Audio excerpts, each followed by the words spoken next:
51% of arrests for murder in 2019 were Black. Black women are 7% of the population, 39% of abortions. Felony conviction rate for Black individuals is 61%. Black people are 13% of the population, but are incarcerated 38%. All right, kids. Right now, shit is about to get ugly. Those American idiots reacts to Black fatigue. That people are kind of sick of Black people's behavior and excuses for the behavior. And I would say some of the behavior this is not all Black people, as I always have to say with these kind of conversations, but I would say these are some of the things that people are fatigued of. Black people committing more crime, a lack of basic decorum, a lack of good faith, at times a lack of work ethic, basic manners, sexual behavior in public, dressing overly provocative, taking advantage of white people's good nature, gaslighting, attitude. I could give stories where personally this has happened to me at work, in sports, in cities, and in friend groups. Somebody said microaggressions. I don't really know what that means, but I think that's kind of just an excuse for poor behavior. So. Yeah, let me get a 3-piece with the extra crispy and 2 biscuits on the side. You got it. Would you like a drink? What does it mean to you? The original definition. I think that what we're witnessing is the fatigue of just ignorant behavior that all races carry. You know what I'm saying? So I think to just coin it as Black fatigue, like what do we call what white people do? What's the word for that? Would it just be called, hey, we're just tired of ignorance? No, homie, today we're talking about Black fatigue, aka ghetto fatigue. It could be as simple as this, but it could also be as crazy as this. So in that video, she said that it's been a really difficult time for her and there's still a long road to recovery ahead. She was left with black eyes, severe bruising on her face, and a serious brain trauma. But Holly also shared that she is thankful, referencing the thousands of people who have shared kind messages, donated to a fundraiser set up to help her family through this time. That's now hit roughly $175,000. Holly taking that video herself and giving us permission to share her message with you all tonight. Take a listen. I will admit, that's not something we see very often. However, what's up next? We're seeing this a little too much right now. Businesses in D.C.'s Navy Yard are dealing with the fallout after another so-called teen takeover. The chaos this weekend ended with robberies, assaults, and a gunshot. Sheriff deputies sprinted to break up fights as teenagers swarmed a trampoline business near Tampa. Just a teen takeover. In Chicago, teens raced up streets, running on top of parked cars. Police say they're tracking the trend closely, trying to prevent the next takeover and keep their communities safe. Jason Allen, CBS News, Mesquite, Texas. That shit's a little crazy, but that's not where it ends. For me, it's the craziest jobs of the city. You know, cutting me off, all kinds of crazy shit. God forbid they get pulled over. We're going to turn a simple fucking ticket into 3 felonies. Boom, just like that.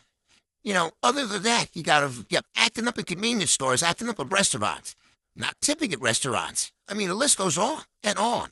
But anyways, let's get into the podcast. Let's see what they got to say about it. To me, Black fatigue is what it originally means.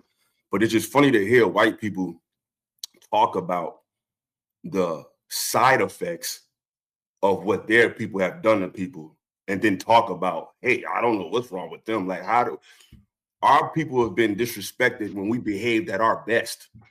When you look into history, when we were getting, when people get, you know what happened to us, all the violent atrocities, the redlining, those people wasn't sagging their pants. Those people wasn't rapping gangster lyrics. Those people were going to church. They was conservative. Their pants was buckled up. They was going to church and all that, and they was blowing them shits up. So when I hear white people, the most violent, the most aggressive, the most pillaging people to ever walk the face of this planet. Now, isn't that a load of horse shit? People who are just showing the side effects of years of mental degradation, social degradation, economic chicanery. Yeah, and you talk. I know you're getting triggered. It's gonna be a long night. Get ready. No, I'm not triggered. I thought we could go back and forth. Nobody interrupted you. Get your seatbelt ready. It's gonna be a long night. Overreaction. No one look at you. See. Like, you can't even help it. You can't even help it. We ain't even get started yet. See, you ain't never, just get your popcorn ready, baby. But like I was saying, right? Because we got literature. We ain't gonna just talk from just our thoughts. I hope you got some literature on your side, Miss Pearl. Excuse me, Pearl. I hope you got some literature, because I'm not gonna just speak from my thoughts, my opinions. I'm gonna quote from literature. So I can already see where my man is going with this. All right, so first off, let's get this out of the way. Slavery. Okay? As you can see behind me, everybody's been involved. Everybody's been enslaved. Everybody's been doing the enslaving. Okay? In fact, I think it was America or maybe England were the first to actually abolish it. Okay? So you gotta have all your facts before you start losing your mind, all right? And then we're gonna move on. Let's get the colonization thing out of the way, all right? As you can see, man, empire's been taking over empires for ages, way before America was even thought of, man. People have been conquering, territories, taking over people, enslaving the entire, population. That shit has gone on since day one, okay? So why don't you get yourself a history lesson that involves not just American history, learn about what happened in the world through all time, and as you'll see, Whitey ain't the devil. Whitey ain't the master killer here, bro. All right? That's all in your head. Because in every race and every group, there's some ugliness, my friend. And in history, there's ugliness and all that shit. All right? So where we're at now that counts. What we're doing now, that's what counts. Okay? And that's what we're talking about today. What's going on right now? So what I'm saying is, I'm tired of ignorance of all races. But to hear white people go out their way to co-sign this, when most of black people's issues, whether it be the drug issue, whether it be their issues with relationships, whether it be their issues with economics, whether it be the hijacking of their arts and the hijacking of putting the negative images as far as music. We don't control media. We don't control the major networks. So for anything black people to do that we do negatively to be broadcasted to the world has to be funded, co-signed, and endorsed by a European. So to hear these same people talk about the things they've done to these people, and then when they have the nerve to show the side effects of that, say, hey, I don't know what they're talking about, just shows you what we're dealing with. So black fatigue is no such thing as black fatigue. It's just the fatigue of just ignorance of American culture. You don't actually believe this crap, do you? We've been attached to most of these atrocities the most. So excuse us for the fact that we don't want to talk to you like we used to. We don't want to be as gracious as we used to, because when our parents was and our grandparents was going to church and saying, yes, master, yes, Paul, yeah, you would blow their heads off. There was a story of a man, and I'm gonna shut up. There's a story of a man, I forgot his name, but there was a story. There was I can tell you about what happened in my job today. But there was a story of a man, I think his name was Booker, I forgot his last name. This was in the 50s, not that long ago. So let's not act like history don't matter, because we celebrate 4th of July every year. We celebrate past the Civil War and 7 years ago, Ulysses Grant, all these old forefathers, we acknowledge them every year. So the history means a whole lot to this country. He worked at a restaurant for white people. And he said, hey, I try to do my best.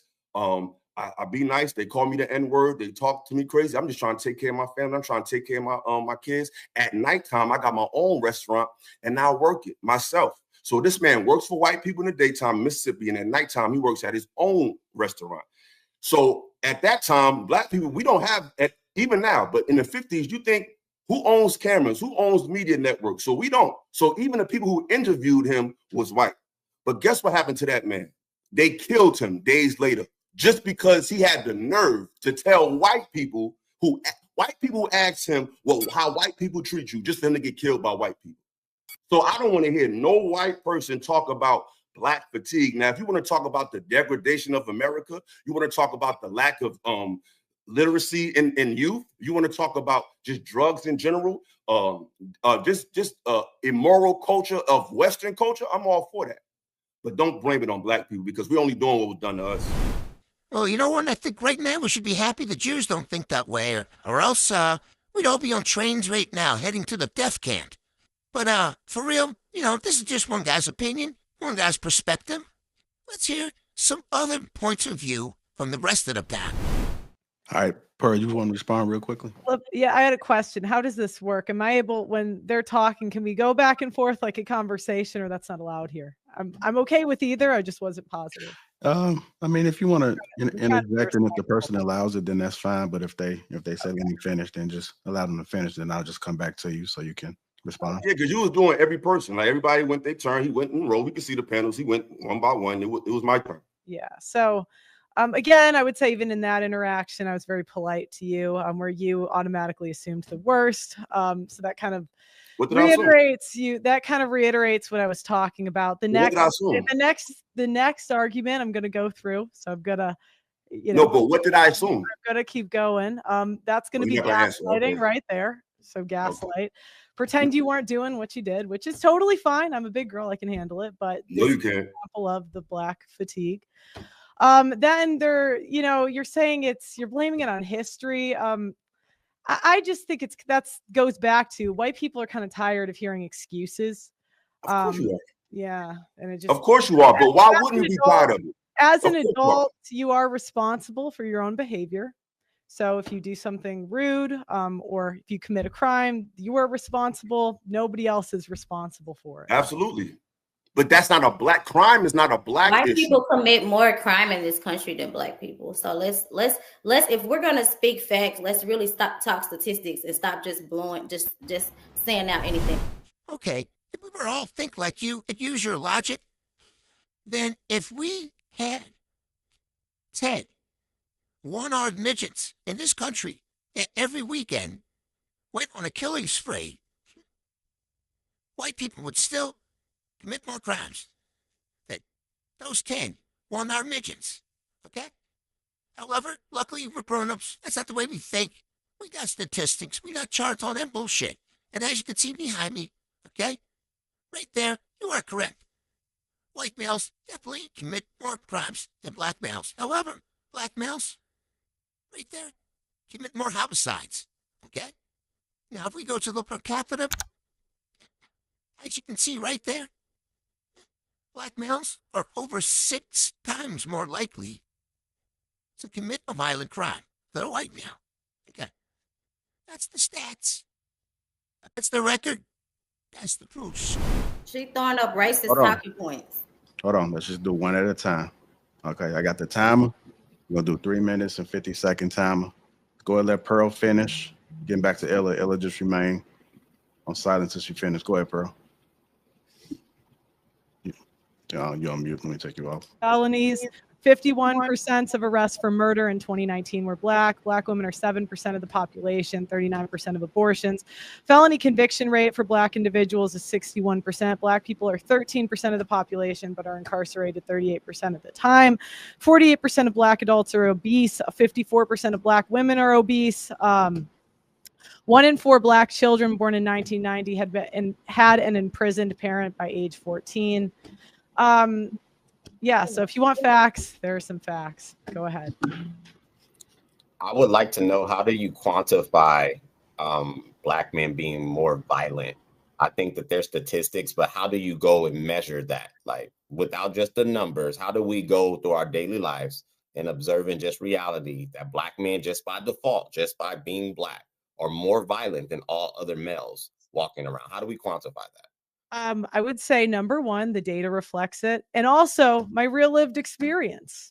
I would say that is what I have seen in real life. So I haven't seen a black man be violent in my years of experience. So what are we talking about? Okay. It's 43 million black Americans that live here. So your statistics are flawed, like all of the rest of YT statistics. How are they flawed? Because statistically, black men are not more violent than white men. That's just not a stated fact. They're 20. No. That's just not a stated fact. Where are your facts? They literally colonized an entire civilization. White men are inherently violent, right? That's why we have all of this school stuff going on. We're not doing that. Do you feel safer in a white neighborhood or a black neighborhood? I feel more safer in a black neighborhood. Well, That's God, why I live in on property in one. God help you. Yeah, I do. I don't feel safe around white people. Like I'm scared of you right now. I'm afraid because it's because of the white fatigue. Because, and to answer JR's question, I believe that black fatigue is the original answer. And I believe that they try to flip it, just like they try to crowbar their way into using the N-word by trying to tell people that that's okay because they now want to say it. No, it's for us and it's by us. Y'all can't say that either. And y'all can't try to hijack a term that the professor wrote a book about it. You know what I'm saying? So it just goes to show the colonizer mindset that you guys have in your brain. It's literally disgusting. And it's sickening, right? It's like almost like a mental illness to me because there is no way that y'all just really came in and hijacked this term in an effort to humiliate or talk down on black people. When you pull up those statistics, do you know that black people patent over 50,000 inventions in this country? Do you know that we built institutions? We actually built this country from scratch. I don't know what this lady's thinking, but I'm thinking she's thinking that like everybody had a slate. And that was not the case. It was like the top 1%. Okay? So there wasn't slaves like on old freaking, Broad Street just building people's houses. That was not the situation. However, if you could see the information behind me, they did build a significant portion of the nation's infrastructure, but that was prior to 1860. So, since then, you've had the Chinese come in, as you can see, built railroads. Irish built railroads. Did a lot of those big buildings in the Northeast. Actually, European laborers are pretty much, dominated what we see today. All the skyscrapers, all the cities.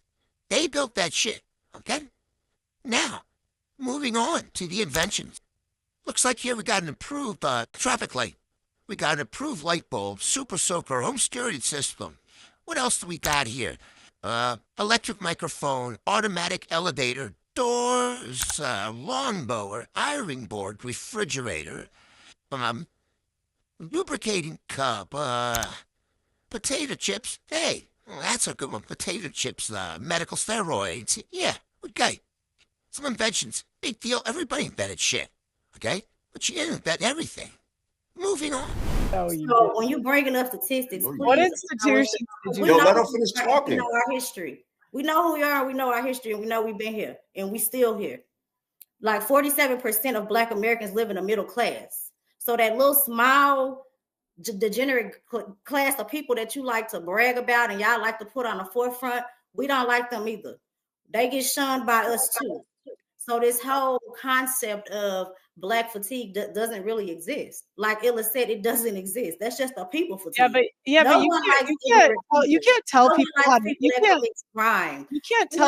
any of those things. So you can't tell people. Hold on. We live under a system of white supremacy right now. We live under a system of white supremacy. That's not going to change today. That's not going to change tomorrow. Currently in 2025, Black people live under a system of white supremacy. So to sit on this panel, Pearl, and be disingenuous and act like that doesn't exist, you lying. You lying. All right. Let me go to get these other folks in before we go ahead and start this debate. Amir, I'm coming to you next with the same question. What does Black fatigue mean to you? I don't know what to say. I mean, I just want to be honest. Like every single time that we have this type of conversation, I can't speak honestly. I can't, because every time I speak, I get told to shut up. I'm not Black. I don't understand why they do the things that they do. If I speak on my observations, I'm seen as hateful. If I speak on pattern recognition, I'm seen as hateful or racist. I don't think that this is a proper panel for me to speak on those options, on those topics. You know what? I do agree with you. And you know why? Because this panel here lacks diversity when it comes to ideology. You got 8 Black people on this panel, and only 1 is a conservative, which is Cooley. Cooley's a pretty well-known podcaster from Philadelphia, successful guy. But yeah, he's literally, the only, one here with any kind of a open mind, other than, the two white chicks. So yeah, so what we're gonna do, we're gonna ride this out a little bit, see where it goes. But I am not predicting it, the most enlightening situation when it comes to this panel here. But who knows? We'll see. Let's keep it moving. I didn't know what the topic was before I came on, JR. I'm sorry. Yeah, but you can speak on it. No, we did this last time. Really? We made it last time. No, I mean, we did this last time. I mean, I can't. I mean, I don't even want to speak on it because I would like to know what would you say is one of the problems that you observe, Amira? If you're saying there's a problem. True, you weren't here the last time, or maybe you were. We talked about it briefly, and all I did was speak about what we see. And then as soon as I spoke about things that I see, it was like one of the answers was, well, that's because white people did this, and you don't understand because they did this, and that's why black people do this, and you can't speak on it because you're not black, so you don't know. So I don't. The preemptive cloak of victimhood is giving me fatigue. Like I think that's very exhausting. I'm fatigued with that. Oh, give me a break. Attitude, you see? She's so polite. Attitude from the black. Girl, I think she's not even giving you attitude. And Pretty can definitely give some attitude, and she ain't even giving it to you. But the fact that you're talking while they're talking, while the fact that you have an average, I could kill you easily with the stats and history, because this is the thing about that's annoying me about you, because we all know that black people have a lot of issues. We're from the hood. I'm from Newark, New Jersey. I live through it. About it. Can I finish talking, please? This is your expression why we're upset, because the fact that you think that you're a white woman with 2 million subscribers coming to a black channel, you think that we're supposed to bow to you as you think that you're the face of intelligence on this panel, but you're not. We're gonna let you talk, sweetheart. Just wait. So what I'm saying is, white folks, we all know black people have a lot of issues. It's given. I grew up in the inner city. I've seen the dangers of gangs. I've seen the drama of single parent households. It's not nothing to be proud of. It's terrible. But everything has a chronological order. And one thing about being an American, America loves and values and cherishes history. This country values history. They remind you all the time about the Civil War. They remind you all the time about the Gettysburg Address. They remind you all the time about how this country was founded and how the great forefathers of the past, all cultures venerate their history. So let's not pretend that history has no place on the current time. There's a difference between making excuses and saying how things came about. You build the house, you build your foundation, then you build the walls. It's a chronological order, then you have a house. Black people in this country have been attacked when they behave their best. So for you to make claims as if our behavior is a direct correlation with how we're treated by Europeans, there's no precedence for that, because we have proof that when we did behave a certain way, when we did carry ourselves at the highest levels of civility, we were just not disagreed with, not ostracized, murdered. So if we were murdered when we behaved at our best, that's evidence that our behavior is not what dictates this negative response from Europeans. But you want to talk about numbers, so I'm gonna read some to you. Hey, you gotta wrap it up.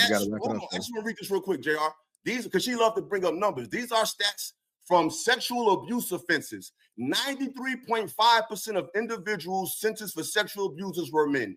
55.1% were white. 15.2% were Hispanic, 13.9% were Black, 13% were Native American, and 2.8% were other races. 67% of individual cases involving production of child pornography were white. 55%. Hold on, sweetheart. You've been talking forever.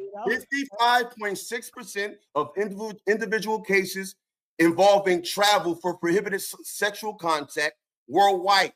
60.5% of individual cases involved in criminal abuse were Native American. 85% of individual cases involving statutory rape. We gotta wrap it up, Ella. I'm just saying, you get the gist of it, because I got information. I'm not about to talk. Believe it or not, I'm going to agree with you. I'm going to tell you, you are right, my friend. You are absolutely right. There are more white perverts in this country than black perverts, without a doubt. The facts show it. The records show it. The stats show it. Here's the thing, though. You have to expect that because there are more white dudes, period. Okay? If you got 2,000 white dudes compared to 200 black dudes, you'd expect 2,000 white dudes would have more perverts in the bunch, wouldn't you? That would, that's what you would think. Well, that's where we're at now, okay? If you see here, behind me now, you're going to see the per capita, okay? Now, as far as white guy goes, we're looking at about 17 white guys per 10,000. There's a 30-ass pervert getting locked up with pervert shit, okay? However, right below that, you'll see almost 32 black guys out of 10,000. We're doing some of that same perverted shit the white guys are doing. Get arrested for it, going to jail. So, what this tells us, what the stats tell us, what the facts tell us, is that you're twice as likely to have some unwanted pervert shit done to you by a black guy than you were a white guy. That's the facts. That's the stats. That's the truth. Moving on. Blacks taking advantage of white people's kindness. She said that once. And then she also said that we take advantage. Hey, how you doing? You take advantage of white people's nature. I don't understand how you could speak about white people's nature here in the U.S. Those same people who continuously oppress us under colonialism, patriarchy, and capitalism, which can't literally operate those three motors without sexism and racism of some form. So I don't understand why or how you think we would be taking advantage of a person's nature who are literally oppressing, suppressing, and depressing us. That's why we're having this issue and this conversation about Black fatigue. It's something that white supremacy has created. And I personally call that the white woman syndrome, where they create the problems and then cry about what they did. The fact that our children in schools now have to do mass shooter drills instead of tornado drills causes me to have white fatigue. Well, do you know? Let me just do a quick interjection here, real quick. Throw some facts your way. Could you see behind me? We're getting close to 0% chance that if you bumped into a white guy, he's going to be some kind of school shooter. Percentage would be very, very low. However, flip the script. We go to black males. First off, they're like 3 times more likely to be violent than the national average. However, when it comes to white guys, they're like 6 times more likely to be violent than the average white guy. Listen, next time you decide you want to be afraid of something, just think logically. It's that simple, okay? The issue with that statistic is it's true and it's riling you up and it's making you turn into a tomato. I'm Come so on down, calm. let me finish. I'm actually so Be calm. feminine. Okay, but be feminine. Let me see it. Let me see that femininity come out of you. Oh my God. Okay? Anyways, so the fact that we have had to hide our animals because y'all just love to screw them, right? Like bestiality. Y'all take over that, right? Like y'all just be out here with the animals, okay? Like somebody needs to talk to you guys about that. The fact that you guys have had a 400+ year head start and are still the main ones on government assistance. Let's talk about West Virginia, right? And how that entire state is struggling because they were the only ones on Medicare Plus. So we're not going to sit here and act like the entire country, tax-paying citizens, parents, right, of children who are going to public schools don't have white fatigue about the entire structure of our country having had to change because white people cannot seem to take advantage of this 400-year head start that you guys have been given. All right, real quick, before I give my take on black fatigue, a.k.a. ghetto fatigue, I want to do one more little fact find here, okay? This is regarding the public assistance. Now, if you look behind me, you see the per capita rates. Right there it shows you. 26% of the black population relies on food stamps compared to 7% of the white population. Okay? So there it is. That's the facts. There's your stats. All right, so I gotta keep it real with this whole black fatigue thing. All right, first off, I don't call it black fatigue. I call it ghetto fatigue. Okay, because it's really ghetto fatigue. Yes, I'm gonna keep it real. Most of the young people involved tend to be black. Younger black people. Okay. But hey, if you live in a place like, say, Fishtown or Philadelphia, your ghetto fatigue's gonna be different because you're gonna come home to like a bunch of white junkies on your doorstep. They're stealing your packages. You know, if you live like, recently in Jersey, the people of Jersey were complaining because the Puerto Ricans were literally lining up their Jeeps and shit on the Philly side, on the Pennsylvania side of the river, and just playing the music so loud that it was annoying the people in New Jersey. You know, that's some crazy ghetto fatigue all day. Crazy loud-ass music that they gotta call another state to have them to turn it down. That shit's nuts. Anyways, my take on the whole thing is, judging by my life experience, I'd say easily 50% of my friends growing up from a very young age have been black. I was into graffiti, I was into hip-hop, I was into punk rock, my crew is all over the place. But anyways, I'm going to say it's mostly the young people, under 30, okay? These are the people that are the issue, okay? And I'm going to say, judging by, the Ubering that I do and life experience, we'll say it's around 10% are an issue. I think the bigger problem is all these motherfuckers co-sign and making up excuses for him.